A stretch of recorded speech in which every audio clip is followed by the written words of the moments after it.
Let us now look at the base curves, the base static characteristics, and try to understand it from the base side using the base variables. We can use still the same circuit and we can obtain the values of the base side parameters IB and VBE. See, for the collector curves we used the collector parameters IC and VCE.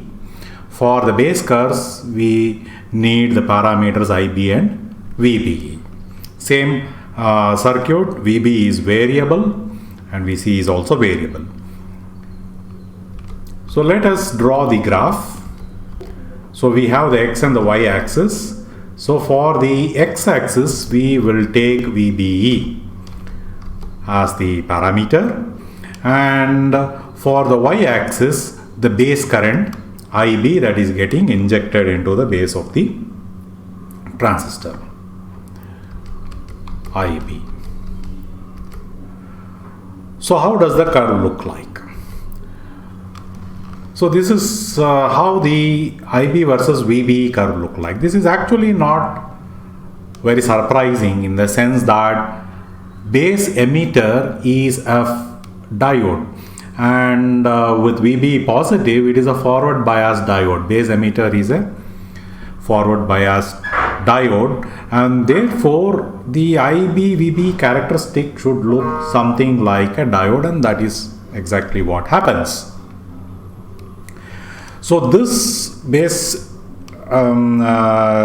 curve we obtain at some specific value of VCE. So let us say VC is equal to 1 volt. If VCE is equal to 1 volt, we set it at 1 volt by adjusting the value of VCC. Let us say we get this base characteristic. If you change VCC to some other volts, to 10 volts, 20 volts, 50 volts, essentially nothing should happen to the IB-VB curve. However, there will be some change, because when you change VC, the collector depletion region thickness changes, and therefore there will be change in the base current, and therefore there will be change in the VB-IB curve. So with change in the collector voltage that is applied, VCC, you will see that VC can be different. Let's say VC is 50 volts. You will see a difference, slight difference in the IB-VB characteristic. It will only be slight to the extent that the collector depletion layer has changed.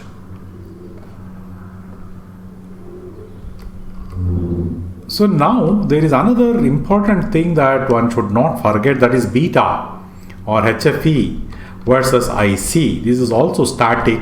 We expect that the beta versus IC is a constant value, that there is a relationship between IB and IC which is a fixed value, but it is not so in practical transistors. It will not be a straight line like this. So it will have low value of beta at low ICs, and then as the collector current starts increasing, it will reach a peak, and then at higher values of collector current it again falls down. So this is how the beta versus IC curve looks like, and it also changes with temperature. So if you keep the temperature fixed at, let's say, room temperature, and this is the curve, and this green curve may be at a lower temperature and the red curve at a higher temperature. So if I call this one as T1, this is T2, and this is T3. T3 is greater than T2 is greater than T1. So we could say the T1 curve, this green curve, is at around minus 25 degrees centigrade, and this T3 curve is at 125 degrees centigrade. So there could be quite a wide variation in beta, both with the combined effect of temperature and IC value variation. So you can find up to 3:1 variation in beta value with respect to both IC and temperature.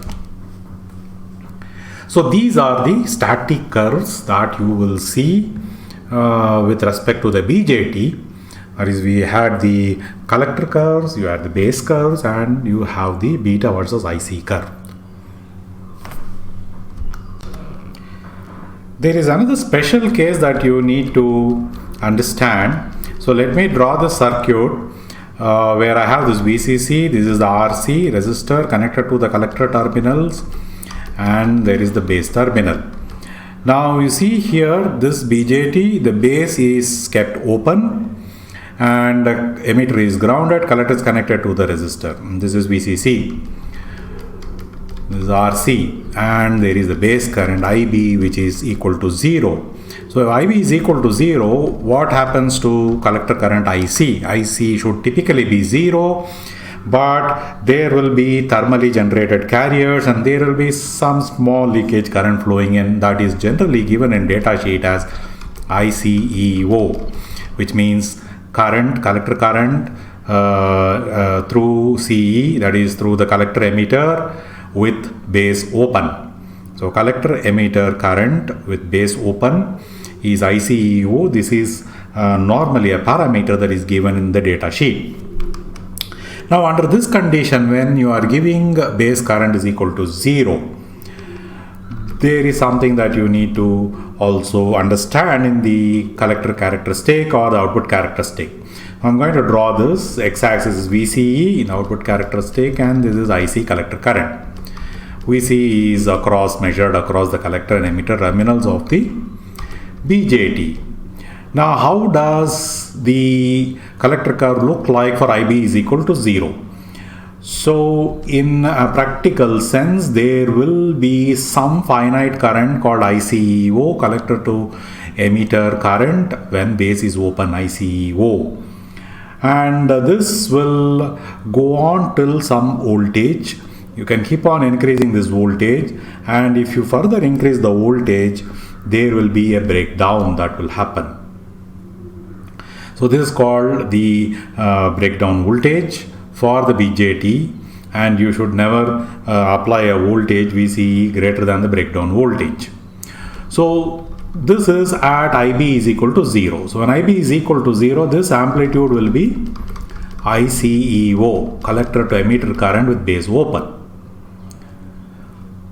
And this breakover voltage in the data sheet is normally given as BVCEO, breakover voltage of collector to across collector to emitter with base open, BVCEO.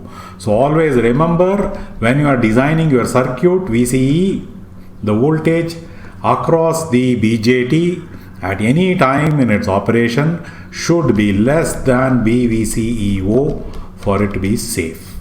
So this is an important criteria. So this is something that you should know, and in the data sheet you will see these two parameters given.